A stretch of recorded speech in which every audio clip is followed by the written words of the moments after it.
नमस्कार. या क्षणाची सर्वात मोठी बातमी. मी नुसता यशस्वी नाही. नेमकं काय आहे बातमी ते सविस्तर जाणून घेण्यासाठी मराठी राजकारण न्यूज या यूट्यूब चॅनलला अजूनपर्यंत सबस्क्राईब केलं नसेल तर लगेच सबस्क्राईब करा. व्हिडिओ आवडल्यास लाईक आणि शेअर करा. उपमुख्यमंत्री एकनाथ शिंदे म्हणाले की आमच्यावर आरोपांची राळ उठवणारे जेमतेम वीर जागा निवडून आणू शकले आहेत, तरीही नुसती टीका करण्यापलीकडे ते काही करू शकले नाहीत. पहलगाम हल्ल्यानंतर बोलावलेल्या सर्वपक्षीय बैठकीकडे देखील त्यांची पाठ फिरवली आहे.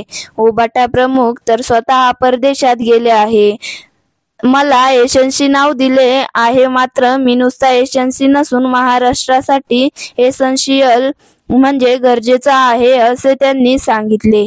ते पुढे म्हणाले की कोकणात महाविकास आघाडीत चारीमुंड्या चित केले आहेत. विधानसभेच्या 15 पैकी 14 जागा महायुतीच्या निवडून आल्या असून त्यात शिवसेनेच्या 8 जागा आहेत. हिंदुत्वाच्या मुळावर उठलेल्यांची मशाल कायमची विझवून टाकली. भगव्याने काँग्रेसच्या झाडाला लटकलेल्या उबाटाचा सुपडा साफ केला. त्यांनी नाशिकमध्ये बाळासाहेबांचा नकली आवाज काढला. बाळासाहेबांचा नकली आवाज काढून लोकांना गंडवले. हे कसलं महाराष्ट्र प्रेम आहे?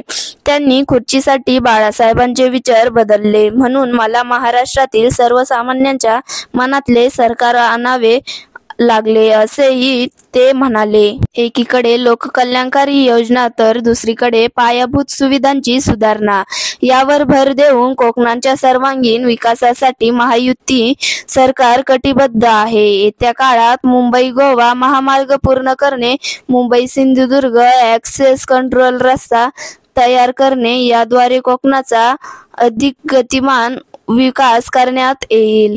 कोकण विकास प्राधिकरणाला अधिकाधिक निधी उपलब्ध करून देण्याबरोबरच युवकांना स्थानिक पातळीवरच रोजगाराच्या संधी उपलब्ध व्हाव्यात यासाठी देखील प्रयत्न केले जातील, अशी ग्वाही उपमुख्यमंत्री एकनाथ शिंदेंनी दिली.